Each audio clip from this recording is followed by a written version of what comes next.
برنامه سیاسی و تحلیلی دیدگاه. با عرض سلام و صمیمیت تمام و کمال میل برنامه امروزه دیدگاه را حسن آغاز می‌بخشیم. موضوع امروزه ما لیمیت برق در تاجیکستان و از حساب بی‌برقی ما آبشار شدن زمین‌های کشتی کشورهای همسایه است. طبق معلومات دسترسی عامه شده، کشورهای پایان‌آب امسال طلب خواهند کرد که هرچی بیشتر آب انبارهای تاجیکستان در فصل کشت و کار و تابستان سر داده شود. اگر این طلب شد و به اجرا رسید، باز هم تاجیکستان تاریکستان باقی خواهد ماند. الله نشان بدهد. بنابر کمی بارش زمستان امساله به ازبکستان کمبود شدید آب تهدید میکند و امکان زیاد تکرار خشکسالی سال 2008 وجود دارد. در همین حال کمبود آبی که وزارت خارجه آب کشورهای همسایه از آن بانگ خطر زده است، میتواند زمستان آینده خانواده های تاجیکستان را به لیمیت شدید برق روبرو سازد، یعنی تاجیکستان را تاریکستان سازد.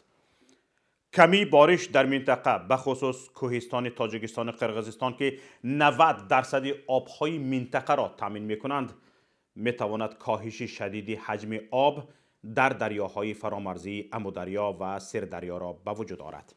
در نتیجه در دوره نشء و نما در بهار تابستان از ماه اپریل تا ماه سپتامبر کشاورزان پایان‌آب این دو دریا نیاز شدید به آبهای علاوگی پیدا میکنند. آب علاوگی به این کشورها از دو منبع تامین می شود: آبانبارهای خود آنها و آبانبارهای نیروگاه‌های تاجیکستان و قرقیزستان. ولی تامین همسایه ها با آب برای دو کشور سرگه آب به خصوص تاجیکستان کمبود برق در زمستان را به وجود می آورد. تابستان سال گذشته یادتان باشد بنابر کمبودی نه چندان شدید آب در ازبکستان، تاجیکستان با سر دادن آبهای آبانبارها به کشور همسایه کمک کرد. ولی این کمک باعث شد زمستان مردم دوباره به لیمیت برق مواجه شود. زمان شروع سر دادن آبهای آبانبارها متخصصان و رسانه ها بانگ خطر زده بودند که این کار میتواند باعث کمبود برق در زمستان شود. اما مقامات چیکار کردند؟ مقامات به این آگاهی ها اهمیت ندادند. معلوم نیست کمک های آبی تاجیکستان به همسایه ها تحت کدام شرط و شرایط و سازشنامه ها صورت می گیرد، چون مقامات آن را پنهان می دارند، اما بهای این کمک ها را مردم و اقتصاد کشور می پردازد. برخی از کارشناسان به این نظرند که آبهای علاوگی به کشورهای همسایه فروخته می شوند، اما غیر رسمی و از جانب نفران نزدیک به خانواده رئیس جمهور. امکان چنین کار خیلی زیاد است، چون همین افراد برق را به کشورهای همسایه صادرات می کنند، اما هیچ شفافیتی در این صادرات وجود ندارد. هیچ کس نمی‌داند که این فروختن آب چگونه صورت می‌گیرد، چقدر فایده می‌برد، به پول فروخته می‌شود یا رایگان داده می‌شود. انیق است که رایگان داده نمی‌شود. طبق اطلاع منابع گوناگون پول برق صادر شده به حساب‌های آفشاری عائله رئیس جمهور انتقال داده می‌شوند.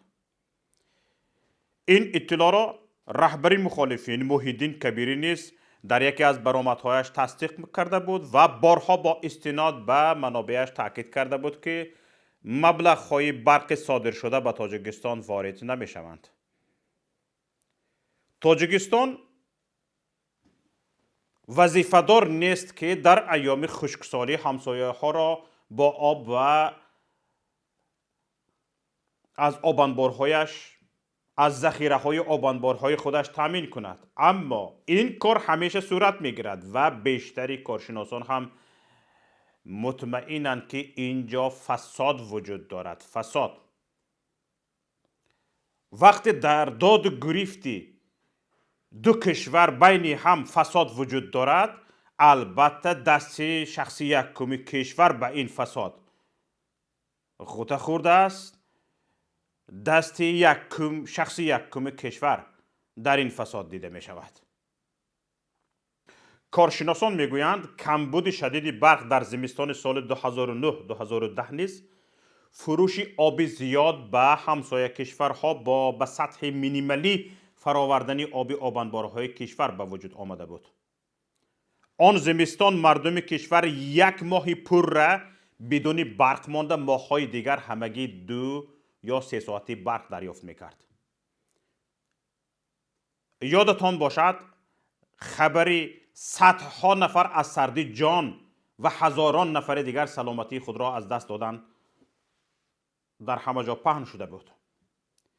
ضرر اقتصاد کشور از این بی‌برقی شدید حساب نشده است، اما کارشناسان میگویند آن به صدها میلیون دلار میرسد.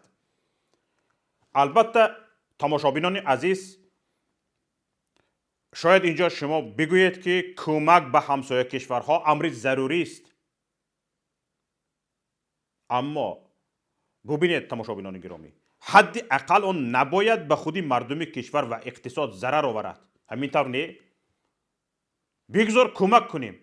در حالت کمک اگر خودمان ضرر بینیم، این چی می شود؟ مبلغی که چند فسادکار بنابر فروش غیر رسمی آب در سال 2008 به دست آورده بودند، به 50 میلیون دلار هم نمی رسد. اما ضرری که به اقتصاد وارد شد 10 برابر بیشتر است. از همه مهمش این است که ضرر معنوی و روحی مردم اصلا نرخ ندارد. مگر ضرر روحی و معنوی مردم را میتوان نرخ کرد و قیمت کرد؟ نه البته.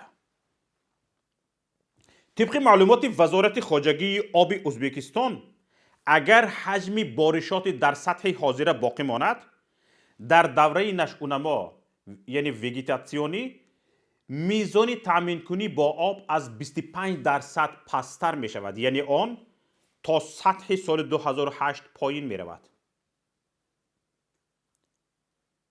تماشابینان گرامی، همین شب و روزها ازبکستان با سرعت در آبانبارهایش آب ذخیره می کند، لیکن سطح آب در آنها نسبت به سالهای پیشین خیلی پایین تر است. بخش کشاورزی 5/1 مجموعی محصولات داخلی کشور همسایه را تشکیل می دهد و آنها کوشش می کنند به هیچ وجه به کمبودی آب راه ندهند. حرکت می کنند به کمبودی آب راه ندهند.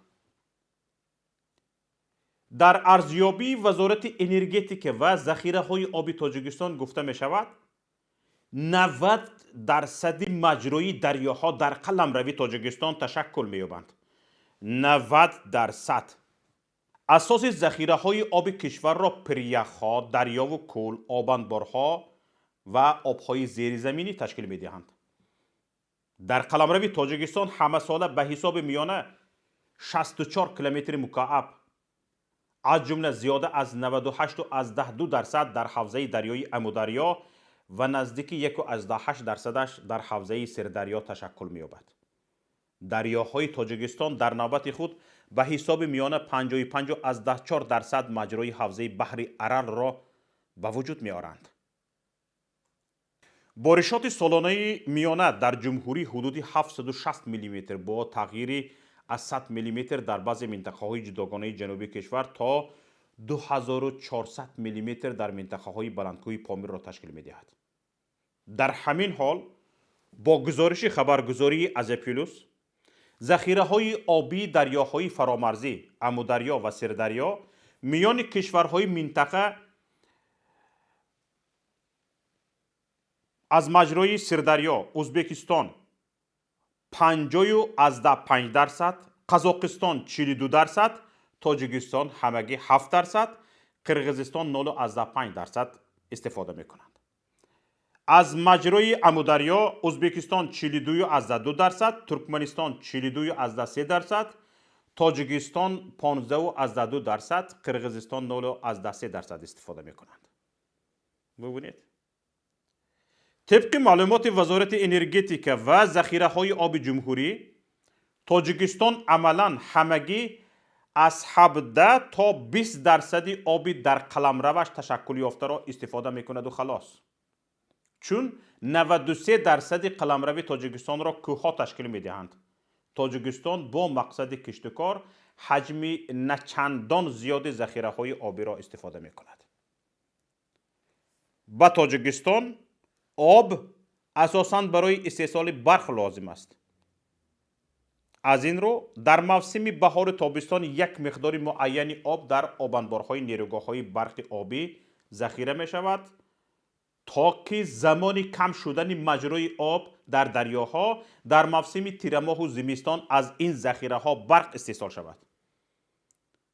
این ذخیره ها تنها از حساب محدودیت یا خود لیمیت آبگیری جمع آوری می شوند که همه ساله از جانب کمیسیون بین دولتی هماهنگساز خواجگی آبی آسیای مرکزی معین کرده می شود. علاوه بر این تاجیکستان سالهای اخیر این لیمیت به او جدا شده را استفاده نمی برد. سال 2019 معیار آبگیری برای تاجیکستان 12.7 میلیارد متر مکعب آب را تشکیل میداد. یعنی جمهوری با استفاده 19.8% ذخیره های آبی که در قلمروش تشکل می‌یابند حقوق پیدا کرد. اما از روی نتیجه های سال جمهوری همگی 2.7 میلیارد متر مکعب آب گرفت. ببینید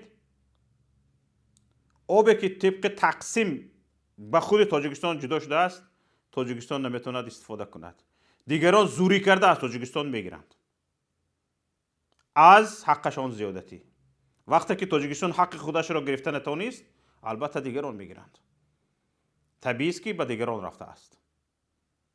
درباره حجم آبگیری تاجیکستان در سال 2020 حالا معلومات دسترس نیست. لیکن به گمان غالب تمایل ناپوره گرفتن معیار در سال گذشته نیز ادامه یافته است.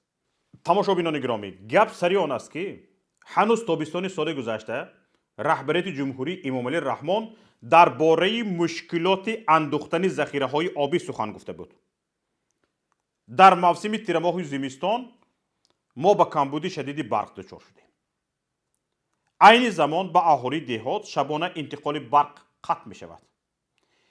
انرژتیک های تاجیک سال گذشته مسئله کم گرفتن آب را در تابستان سال گذشته به طور باید شاید و مفصل شرح ندادند. اما معلومات در سامانه وزارت خواجگی آب ازبکستان از 20 ایول سال 2020 به بسیار چیزها روشنی می اندازد. در آن بابت سازش حاصل کردن با تاجیکستان در مورد آبگیری علاوگی از بحر تاجیک آبانبار قیراقم برای آبیاری زمین‌های کشاورزی در ازبکستان سخن می رود. در این معلومات قید شده بود که برای آبگیری علاوگی از آبانبار به مبلغ 1.5 میلیارد سوم حدود $150,000 واسطه های مادی تکنیکی جدا شدند که پس از استفاده برای منت پذیری به بازگشت به اختیار تاجیکستان گذاشته می شوند. یعنی تاجیکستان یک قسم از لیمیت خود را به همسایه ها داد. زیرا در صورت آبگیری از معیار زیاد سازش کمی با طرز دیگر حاصل می شد. تماشابینان گرامی، جز همین $150,000 که ذکرش رفت درباره هیچ مبلغ برای تریلیون ها کوب آبی به دریاها ریخته شده حرف جای وجود ندارد. البته کمک به همسایه ها تماشابینان گرامی کار خوبی است. بله، اما در گمان است که مقامات تاجیکستان تنها به آن خاطر که کشتکاری همسایه ها تلف نشود تریلیون ها کوب آب را به پول داده باشند. باید تمام شرط و شرایط های این کمک ها به همسایه کشورها در دسترسی مردم قرار داشته باشند تا مردم بداند با تصمیم کی و با چه قیمت زمستان مردم به برق منشیند. باید مردم داند یا نه؟ البته باید بداند. وقتی کشورهای همسایه از آبهای ذخیروی تاجیکستان استفاده میکنند و در نتیجه صاحبان آب بی برق میمانند، حداقل باید برقی از دست داده مردم را تأمین کنند. آن مقامداران کشورهای همسایه هم که میدانند مقامات تاجیک آب را با استفاده از فساد به آنها میفروشند و به مردم خود خیانت میکنند، ولی با وجود این از آن چشم میپوشند، باید بدانند که این سرها روز حتما افشا خواهند شد و صاحبان آب نام همسایه هایی را هم که در ظلم خیانت شریک دست بودند خواهند دانست. این بود برنامه امروزه دیدگاه. برای پیگیری بیشتر از برنامه‌های ما لطفاً به شبکه یوتیوبی پیام تیوی و کانال تلگرامی ما ابونه شوید. در کانال تلگرامی ما تماشابینان گرامی دوام روز برچسب تمام مطلب‌های پایگاه اطلاعاتی پیام نقطه نت، برنامه‌های ویدیویی کانال یوتیوبی پیام تیوی، برنامه‌های رادیویی پیام گذاشته می‌شوند. همچنین در رادیوی پیام رادیو پیام نقطه نت دوام روز هر نیم ساعت با زبان تاجیکی، ازبکی و روسی از رویدادهای تاجیکستان و جهان خبر داده می شود. چندین برنامه‌های سیاسی، اجتماعی و فرهنگی نیز در رادیوی پیام پخش می شوند که امیدواریم پسند شما می گردد. با امید دیدار در روز دیگر خداحافظی می کنم. السلام علیکم و رحمت الله.